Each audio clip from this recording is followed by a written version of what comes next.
सुबह शाम बस दाल रोटी। रीमा अपनी माँ सीमा और अपने पिता दिनेश के साथ रहा करती थी। रीमा अपने माता पिता की बहुत ही चहेती बेटी थी और रीमा अपनी माँ शीला से जो भी बनाने को कहती, उसकी माँ उसे फटाफट बनाकर खिलाती। रीमा अपनी माँ सीमा और अपने पिता दिनेश के साथ रहा करती थी।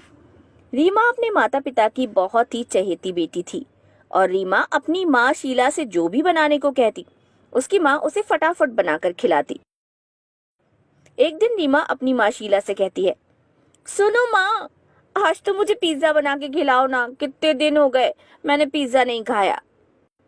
ओहो रीमा, तेरी फरमाइशें तो कभी खत्म नहीं होती।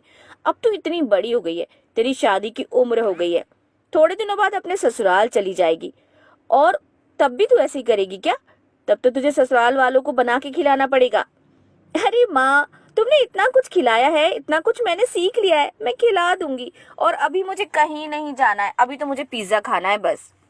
तभी उसके पिता बोलते हैं, अरे शीला, बना के दे दो ना उसको पिज्जा, क्यों मेरी बेटी को इतना परेशान करती हो? रीमा के बहाने आपको भी खाने को मिल जाता है ना? चलो अभी बना के देती हूँ। उसके बाद रीमा की माँ गर्मा गर्म पिज्जा सर्व करती है और रीमा और उसके पिता दिनेश दोनों मिलके उस पिज्जा का स्वाद लेते हैं। ऐसे ही करके पूरा समय बीता जा रहा था और एक दिन वो समय आ गया जब रीमा को अपने ससुराल जाना था।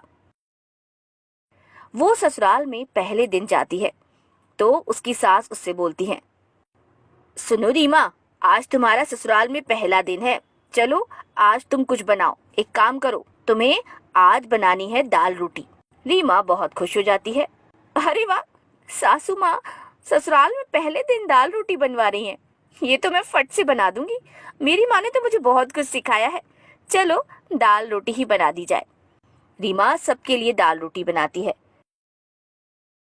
ऐसे करके शाम का समय हो जाता है। रीमा फिर अपनी सास के पास पहुंचती है और बोलती है, माँ जी, खाने में क्या बना दूं? अरे बेटा, सोचना क्या है, दाल रोटी बना दो। रीमा फिर बिना कुछ कहे दाल रोटी बना देती है।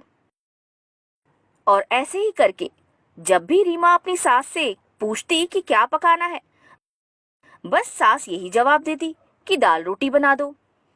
अब तो रीमा दाल रोटी खा के और पका के परेशान हो जाती है और एक दिन वो रोहन से बोल ही देती है, सुनो ना, ये क्या तुम्हारे घर में रोज रोज दाल रोटी बनती है, दाल रोटी बनती है?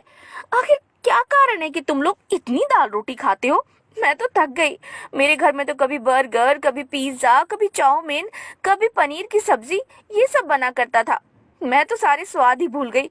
दाल से तो मुझे नफरत हो चुकी है, नफरत। ओहो रीमा, हमारे घर में बस दाल रोटी ही खाई जाती है और सबको दाल रोटी पसंद भी आती है। माँ ने मुझे दाल रोटी खिलाई है तो मुझे कोई और स्वाद पता ही नहीं है। ओहो, तो ऐसी बात है, तुमने कभी कुछ और खाया ही नहीं है? ओह माय गॉड, रोहन, तुम्हारी लाइफ कैसे निकली? एक काम करती हूँ, मैं बाजार से सामान लेके चुपके से तुम्हारे लिए कुछ अच्छा सा बनाती हूँ, तुम खा के तो देखो। दाल रोटी के अलावा भी बहुत सारी चीजों में स्वाद होता है। उसके बाद रीमा रोहन को पालक पनीर की सब्जी बना के खिलाती है। रोहन वो सब्जी खा के बहुत खुश होता है। अरे वाह रीमा, ये तो बहुत टेस्टी था, पर माँ पता नहीं क्यों दाल रोटी ही खिलाती रहती हैं। अच्छा, तो मैं अब माँ जी से ही जान के रहूंगी कि आखिर वो रोज रोज सबको दाल रोटी क्यों खिलाती हैं। उसके बाद एक दिन रीमा अपनी सास के पास जाती है और अपनी सास से बोलती है, माँ जी, एक बात बताइए, आप लोग रोज दाल रोटी क्यों खाते हैं? आप कुछ और क्यों नहीं बनवाती? अरे बेटा, कुछ और बनवाती तो, पर मैं जिस गांव में रहती थी ना, वहां पर सब्जियां मिलती ही नहीं थी, कुछ और भी नहीं मिलता था, तो मैंने वहां दाल रोटी खाई। और बाबूजी भी वहीं रहा करते थे, तो उस गांव में कुछ और नहीं था, तो वो भी दाल रोटी खाते थे। हमारा गांव मोहनपुर है ना, वहां सब दाल रोटी ही खाते हैं। और अब हम यहाँ शहर में आके बस गए, तो अब हम यहाँ पर भी दाल रोटी खाते हैं। अच्छा माँ जी, ऐसी बात है, तो आप कुछ ट्राई करिए ना, मैं आपको बना के खिलाऊंगी।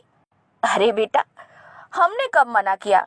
हमें लगा दाल रोटी खाना बनाना दोनों बहुत आसान है, इसीलिए हम जो खाते हैं वो तुमसे बोला। अगर तुम हमें कुछ नया खिलाना चाहती हो तो हम मना नहीं करेंगे, हम कोशिश जरूर करेंगे। उसके बाद रीमा अपने पूरे ससुराल वालों को आम का रस बना के खिलाती है और रीमा की सास को, ससुर को और पति को उसके हाथ का बना आम का रस बहुत पसंद आता है। उसके बाद रीमा सबसे बोलती है, देखिए माँ जी और ससुर जी और रोहन, आज से मैं आप लोगों को अलग अलग तरह की चीजें बना के खिलाऊंगी, देखिएगा और चीजों में कितना स्वाद होता है। तभी उसके ससुर बोलते हैं, हाँ हाँ बहू, क्यों नहीं, तुम हमें कुछ भी बना के खिलाओगी, हम खुशी खुशी खाएंगे। अरे इतना स्वादिष्ट खाना कौन नहीं खाना चाहेगा। आज से यहाँ पर दाल रोटी बनना बंद। और सभी लोग फिर बोलते हैं हाँ।